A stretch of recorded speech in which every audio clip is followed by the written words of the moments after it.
नमस्कार, मैं दयाशंकर।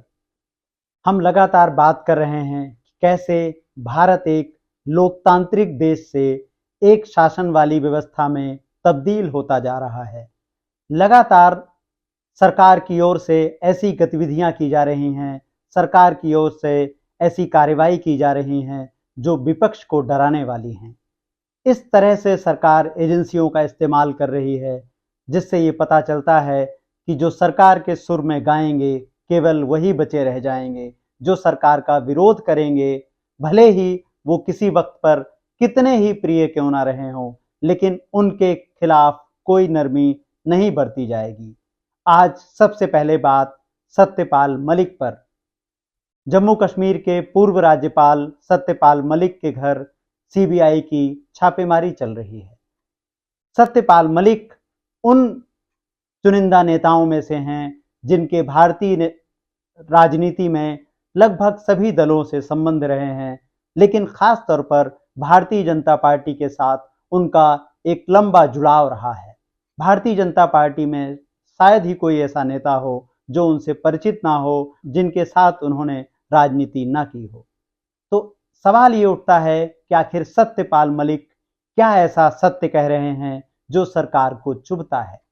सत्यपाल मलिक ने भारत में सबसे पहले पुलवामा का सच नागरिकों के सामने उजागर किया था। जब तक सत्यपाल मलिक नहीं बोले, सरकार लगातार पुलवामा हमले के लिए पाकिस्तान को कसूरवार ठहराती रही और लगातार शहीदों के नाम पर राजनीति करती रही। एक तरफ प्रधानमंत्री और गोदी मीडिया कहते रहे कि शहीदों के नाम पर राजनीति नहीं करनी है, दूसरी तरफ अगर शहीदों के नाम पर सबसे ज्यादा किसी ने राजनीति की तो वह स्वयं प्रधानमंत्री हैं। मेरे फर्स्ट टाइम वोटरों को, क्या आपका पहला वोट पाकिस्तान के बालाकोट में एयर स्ट्राइक करने वाले वीर जवानों के नाम समर्पित हो सकता है क्या? मैं मेरे फर्स्ट टाइम वोटर से कहना चाहता हूं कि आपका पहला वोट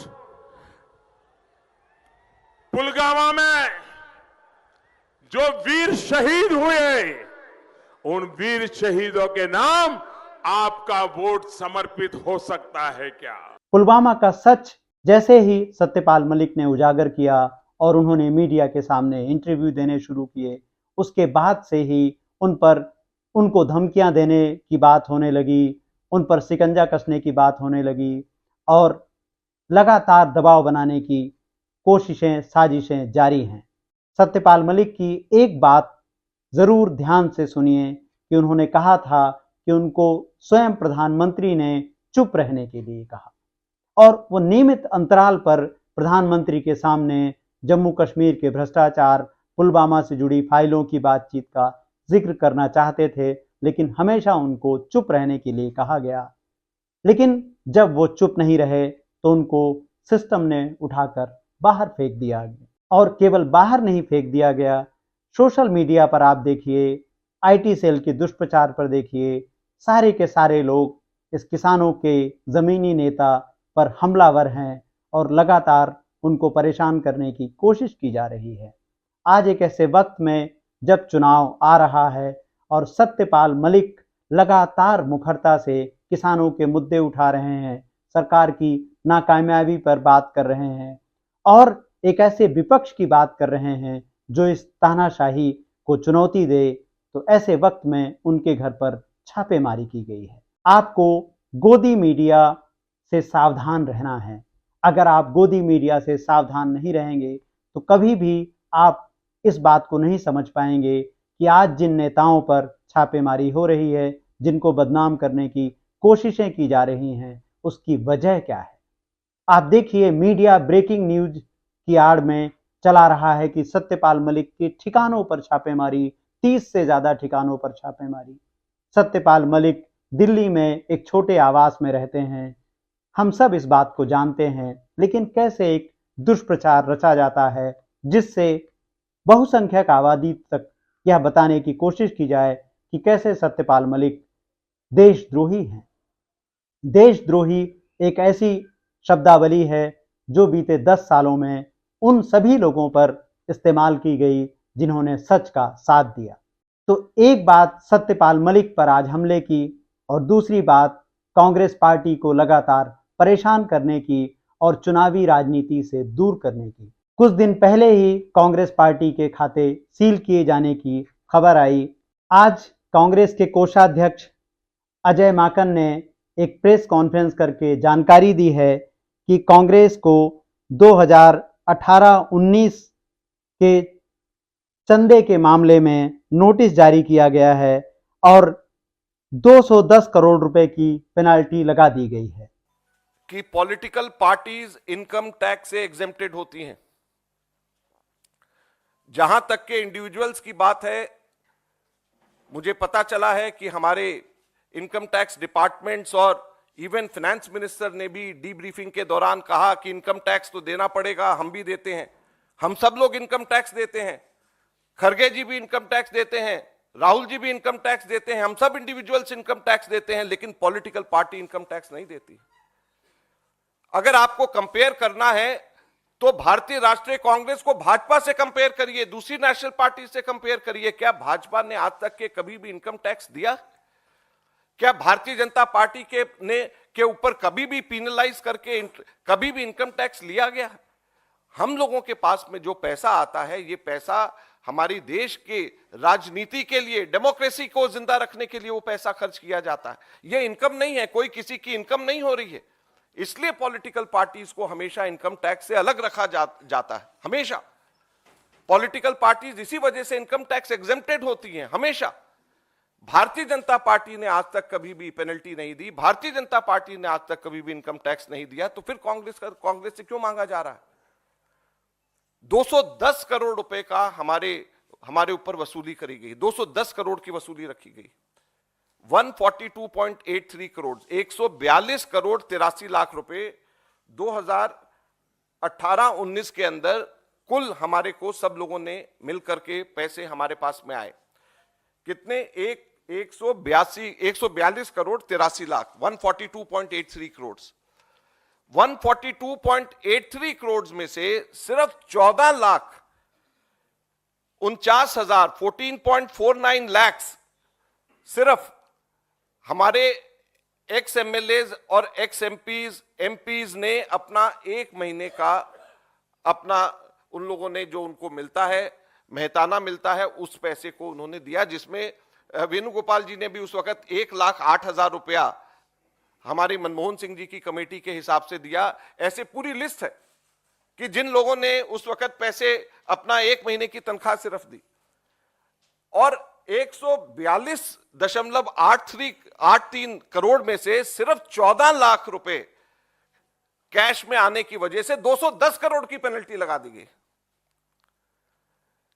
31 दिसंबर तक के हम लोगों को अपने अकाउंट्स देने थे।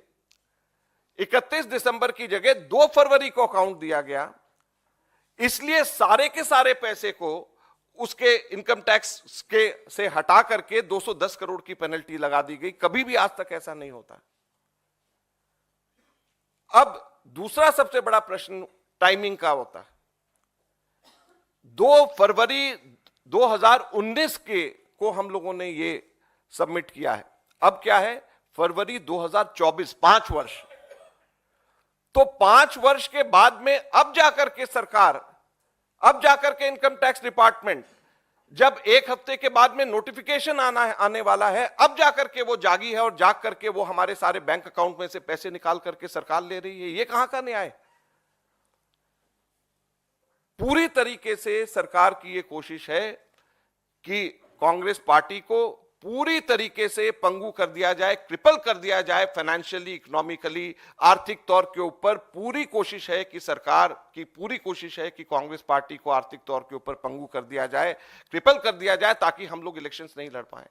आप समझ सकते हैं कि क्यों चुनाव के ठीक पहले 2018-19 का मामला सामने लाया गया है और कैसे 210 करोड़ रुपए की पेनाल्टी लगाई गई है। आखिर 5 साल बाद सरकार और आयकर विभाग की नींद क्यों टूटी है? अगर कांग्रेस ने कुछ गलत किया था तो उस पर हर वित्तीय वर्ष के बाद जो कार्रवाइयां की जाती हैं, तुरंत कार्रवाई की जानी चाहिए थी।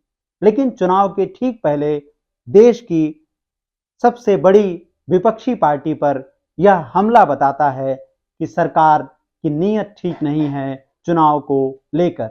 कांग्रेस को परेशान करने के लिए और चुनावी राजनीति से दूर करने की कोशिशें ऐसे समय पर हो रही हैं जब देश भर में राहुल गांधी की रैलियों में युवाओं को सबसे ज्यादा समर्थन मिलता है, जब उत्तर प्रदेश जो देश का सबसे बड़ा राज्य है और जहां से 80 सांसद आते हैं, वहां समाजवादी पार्टी और कांग्रेस ने मिलकर लड़ने का निर्णय किया है।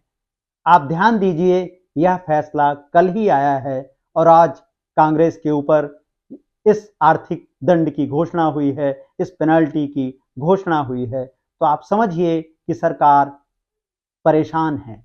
ये जो सरकार दिखावा कर रही है कि 400 के पार उसको सीटें मिलने वाली हैं और इतना विशाल बहुमत उसके पास है। जिन सरकारों के पास विशाल बहुमत का आत्मविश्वास होता है, वह सरकारें इस तरह की तानाशाही नहीं करती हैं। यह उसी सरकार का कदम है जो डरी हुई सरकार है, जिसे यकीन होने लगा है कि उसके पांव के नीचे की जमीन धीरे धीरे खिसक रही है। आप देखें, इसके पहले बिहार में किस तरह की राजनीति की जाती है और कैसे अलग अलग तरीकों से एक सरकार को गिराया जाता है और विपक्षी पार्टी कांग्रेस और राजद पर हमले किए जाते हैं और लालू प्रसाद यादव को कोर्ट की अदालतों की पेशियों में घसीटा जा रहा है, तेजस्वी यादव भी।